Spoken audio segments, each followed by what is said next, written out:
Good to see you. Great to see you. You made your way to Cape Town. I did. And we're joining this very exciting event. That's lovely to see the opening of the AMI. Yeah. Really nice to celebrate. Lots of inspiration, lots of excitement here. As well there should be. Yeah. It's so nice to see how engaged people are here with the initiative. Gates Foundation has lots of engagement in Africa already before. How did you specifically get into this project? So, as we were discussing earlier, the foundation focuses in its global programs, which is really the center of gravity of the foundation in terms of global health. And so, really the problems that cause the greatest burden of morbidity and mortality among the poorest of the poor, and our geographic focuses are on Africa and South Asia. So a lot of work, heavy amount of work in infectious diseases in Africa. So you asked how we got involved here. It's actually a nice story, in that Val Mizrahi, who is the head of IDM, it's often how things happen. Serendipity in terms of conversations. So I understand that the initial conversations here, the initial training in microscopy happened in January of 2020. Did I have that right? I think, yeah, that's right, in January. Yeah. And a week later, I was talking with Val in London, who mentioned this, and mentioned the idea of AMI, and that's how it started. That's a nice story by itself.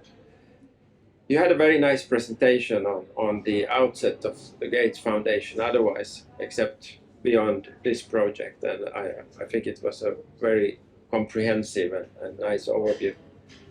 It's clear from that presentation that you have a lot of interest in really specific health problems, specific health issues, many of which are highly relevant in this environment. Absolutely. Now, the AMI is a rather technology-driven project, and many of the people working behind are technology-driven, infrastructure-driven people. How do you see that combines together with your interests?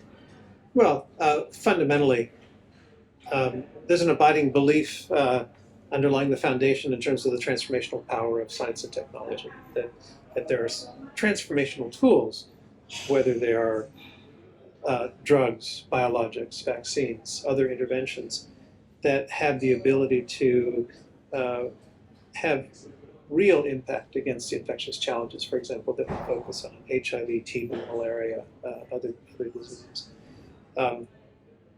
So underlying that are the need for infrastructure, technologies for the superb scientists who are working directly on the problem set of global health to have access to those. And so that's how this meshes in very nicely.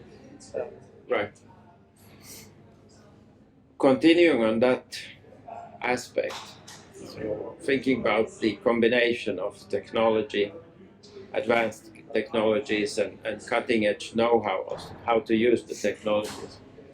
Do you see any specific opportunities now when you have been listening to people here and you've been learning about the... Oh, absolutely. Having AMI as a resource on the continent for advanced microscopy techniques can only be incredibly helpful across a range of things. Yeah. What I loved was Digby Parsons talking in terms of people, communities, so scientists, communities of scientists, and technology, and bringing them all together. So. And I think, like we discussed before, there's a lot of human resources here in terms of... Yes, people talk about capacity development. Capacity, yeah. And that's one way of thinking about things in terms of access to technologies, et cetera. I tend to like reframing it as capacity harvesting. There is immense capacity here and in Africa, and I think it's really a question of how to facilitate the harvesting of that capacity for public good, for the good of Africa, for the good of the world. Right. Thinking about the possible challenges in this project? Do you see any challenges here? Well, they're exciting ones, but Yeah. I mean, there are always the challenges of sustainability and growth. That's what makes it interesting. One thing that we see in Euro-BioImaging is just the visibility. We have lots of infrastructures, lots of know-how. This is all available, it's open access and so forth. But people, Communication. yes, People have to know about it. people need to know about People it. have to know what the utility will be and Yeah. how to bring it to their Yeah. work. Yeah, absolutely. And I think this is also something that I guess one needs to make sure that this also comes across when here. It's interesting. I spent a wonderful day yesterday talking to a variety of junior scientists about their projects today. And one in particular I talked to has a wonderful career working on TB aerobiology, so transmission of TB, but just as much on what I would call transmission of information in terms of community engagement, Right. which kind of fits into what you're talking about. Exactly. So I guess the session already started. We should probably get back. Maybe we should get back. Thanks Okay. a lot. Real pleasure. Yeah. Good to see you here.